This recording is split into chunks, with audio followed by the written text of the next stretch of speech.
এই বইটা কি আপনি লিখছেন? বলে হ্যাঁ আমি লিখছি। আপনার কত বড় কলিজা, আমার নবীকে লেখলেন ভণ্ড নবীর নীল নকশা, এত বড় সাহস আপনাকে কে দিল? কবি বলতেছে বাবা আমি কবি মানুষ, কখন কি লিখে ফেলি, আর এই বইটা লিখছি যাতে করে ভালো চলে, মানুষ যাতে কেনে, এই জন্যই লিখেছি। বলছে কবি তুই যত যা লিখেছিস আমার নবীর উপরে তোহমাত দিয়েছিস, আমি তোকে তো ক্ষমা করতে পারি না। বলছে তুই লেখলার এত কলিজা তুই কোথায় বলি?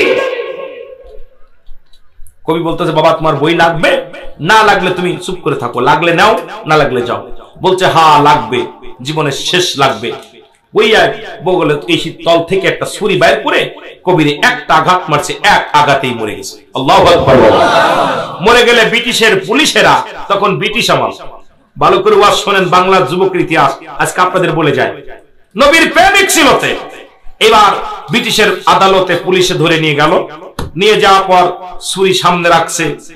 জজ সাহেব যারা কাটে, যুবক তুমি কি উকিলকে খুন করেছো? বলে হ্যাঁ। কবিকে খুন করেছো? বলে জি খুন করেছি, ওই ছুরিটা দিয়ে খুন করেছি। সুবহানাল্লাহ বলেন না। তোমার রায় হলো ফাঁসির রায়। কিসের রায়? ফাঁসির রায়। যেহেতু যিনি আপনার আসামি তিনি নিজেই স্বীকার করেছে হ্যাঁ ওই ছুরি দিয়ে আমি হত্যা করেছি কবিকে, রায় হয়ে গেল। আগামী শুক্রবারে ফাঁসি হবে। কি বারে ফাঁসি হবে? আপনারা অনেক মুরব্বীরা কাহিনীটা জানেন, আমি জানা গল্প আজকে যুবকদের বলে যাই, অনেক যুবক আছি শোন বাবা। এবার রাত্রেই খবর পাইল ব্রিটিশের ওই আদালতে রায় হয়েছে বাংলার এক যুবকের ফাঁসি হবে। শেরে বাংলা একে ফজলুল হক চলে গেলেন কোথায়? জেলখানায়। যে যুবকের সাথে দেখা করলেন, দেখা করে বলল যুবক তুমি বাংলার যুবক আর আমি বাংলার উকিল, তুমি বাংলার যুবক আর আমি বাংলার উকিল, আমার নাম শেরে বাংলা একে ফজলুল হক, আমাকে তুমি চেনো? বলে না আমি আপনাকে দেখি নাই, নাম শুনেছি।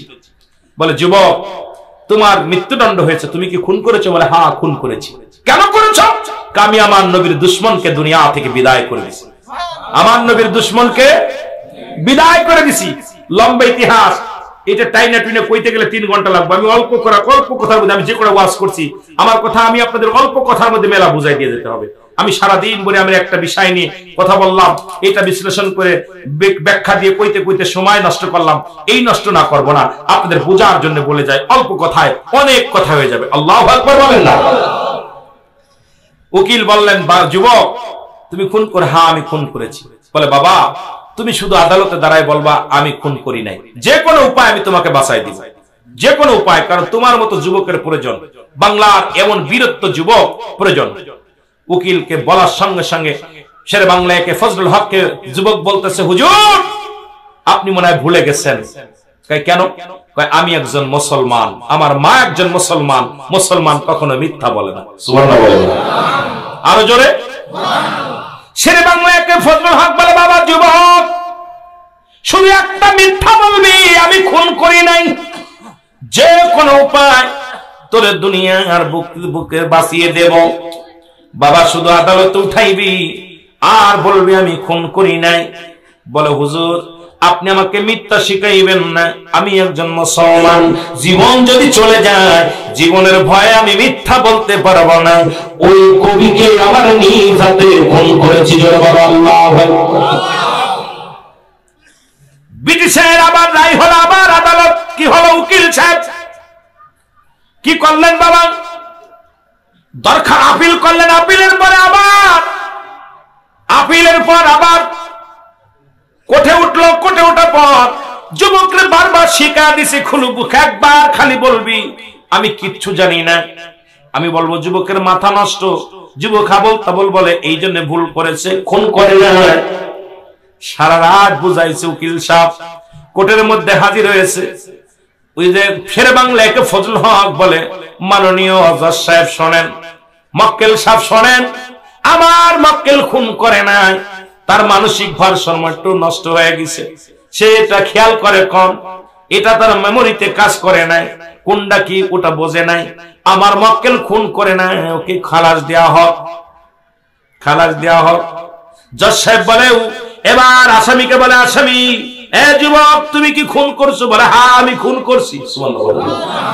ওই যে ছুরিটা আপনার সামনে, ওই ছুরিটা আমার পাঞ্জাবের নিচেই লুকায়া নিয়া দুনিয়া থেকে বিদায় করে দিছি। জজ সাহেব বলে শের বাংলা একে ফজলুল হককে বলে, মাননীয় উকিল সাহেব, আপনি যেই রায় যে আপনার যে যার মক্কেলের পক্ষে কথা বলতেছিলেন, মক্কেল তো নিজেই স্বীকার গেল, এখন আপনি আমি বলেন আমি কি রায় দিব? মৃত্যুদণ্ড বহাল থেকে গেল। জোরে জোরে চিল্লায় বলো আল্লাহু আকবার। ফাঁসি হবে শুক্রবার, বৃহস্পতিবার। জেলার এসে বলেন, এ যুবক, আগামী দিন তোমার ফাঁসি হবে। তোমার মরণের আগে কোন চা আছে নাকি? কোন কিছু দেখতে চাও, কোন কিছু খাইতে চাও, বলো, আমরা ব্যবস্থা করে দিই। বলে, আমার একটা ব্যবস্থা করে দিলে আমি খুশি হব। আমার দুঃখিনী মা, যে মা আমার একটা সৎ চরিত্র মা, একটা আদর্শবান মা, যে মায়ের গর্ভে আমি ছিলাম, আমার মা কোনোদিন আমারে মিথ্যা শিখায় নাই, আমার বাবা আমারে কোনোদিন মিথ্যা শিখায় নাই। আমি মরণের আগে একটা বার আমার মায়ের বুকে, মায়ের কোলে মাথা রেখে একটা রাত ঘুমাইতে চাই। আমার দুঃখিনী মা আমার মায়ের বুকে, আমার মায়ের কোলে মাথা রেখে একটা রাত ঘুমাতে চাই। যদি আপনারা এই সুযোগটা করে দিতেন, আমার আর কোনো চা নাই, আমার কোনো পা নাই। আমার দুঃখিনী মা সারা জীবন কাঁদবে। আমার মা, দুঃখিনী মা, ওই মায়ের কোলে একবার মাথা রেখে মাকে একটু সান্ত্বনা দেওয়ার সুযোগ দেওয়া যাবে। ব্রিটিশের আদালতের জেলার বললেন, হ্যাঁ, তোমাকে দেওয়া হবে। হাতের মধ্যে শিকল দিয়ে নিয়ে চলে আসলেন বাড়িতে। বেরি পড়ায়া, পায়ের মধ্যে বেরি, হাতের মধ্যে হ্যান্ডকাপ পড়ায়া বাংলার জমিনে নিয়ে আসা হলো। জনম দুঃখিনী মা, পৃথিবীর যদি কোনো কিছু, পৃথিবীর মধ্যে সন্তান যদি কোনো সমস্যায় পড়ে, পৃথিবীর কেউ না জানলে জনম দুঃখিনী মা জানে। যদি কোন ঠিক কি জনম দুঃখিনী মা জানে। মা জরুরি। আমার ভাইরা, ঘরের মধ্যে পুলিশ যখন সালাম দিলেন, ভিতর থেকে মা বাইর হয়ে আসছে, দেখে সন্তানের হাতে হ্যান্ডকাপ, পায়ের মধ্যে বেরি। ডাকতে বলে, আমার বাজার। মাগো, আর কান্দ না, আমি তোমার কলিজার টুকরা ফিরে আসছি মাগো। কয়, বাবারে কি হয়েছে? কয়, মাগো, মা আমার নবীর বিরোধিতা করে যিনি বই লিখেছিলেন, মাগো, আমার নবীরে ভণ্ড নবী বলেছিল, আমার নবীরে ছোট করেছিল, সেই দুশ্মনের কবিকে আমি দুনিয়া থেকে বিদায় করে দিছি। ব্রিটিশের আদালতে রায় হয়েছে, শুক্রবারে আমার ফাঁসি হবে গো মা। আজকের রাতটা তোমার কোলের মধ্যে মাথা দিয়ে একটু ঘুমাইবো গো মা, আর জীবনে ঘুমাইতে পারবো না, আর জীবনে দেখা হবে না মা গো। ও মা। মা বলে, বাবা আমার বুকে আয়। সন্তানের বুকে ধরলেন। রাতের অন্ধকারে পুলিশেরা পাড়ায় থাকলেন। মা জননীর বাদান উরতের পর মাথা দিয়ে সন্তান ঘুমাইলেন। মাথার মধ্যে হাত বুলায় দেয় মা, মাথার মধ্যে চুলের মধ্যে হাত বুলায় দেয়। সন্তান ঘুমায় গেছে। ওদিকে মদিনাওয়ালা ডাকছে, যুবক আয়, তোর মার কোলে মাথা রেখে ঘুমানো লাগবে না। আমি নবীরে ভালোবাসিয়া তুই কবিকে দুনিয়া থেকে বিদায় করে দিছি। আমি নবী তোরে ঘুম পাড়াবো, তুই আয় আয়। আমি নবী তোরে ডাকছি, আয় আয়, আর ঘুমাস না। আমি নবী তোরে জান্নাতের ভিতরে ঘুম পাড়াইবো। জোরে বলেন সুবহানাল্লাহ। যুবক একটা লাফ দিয়ে উঠে বলে, মা গো, আর ঘুমাবো না, আমার নবী আমাকে ডাকছে। আমার নবী আমার ডাকছে, আর দেরি করো না। মা গো, আমার বিদায় দাও, মা গো, আমার বিদায় দাও, আর একটা মিনিট দেরি করো না।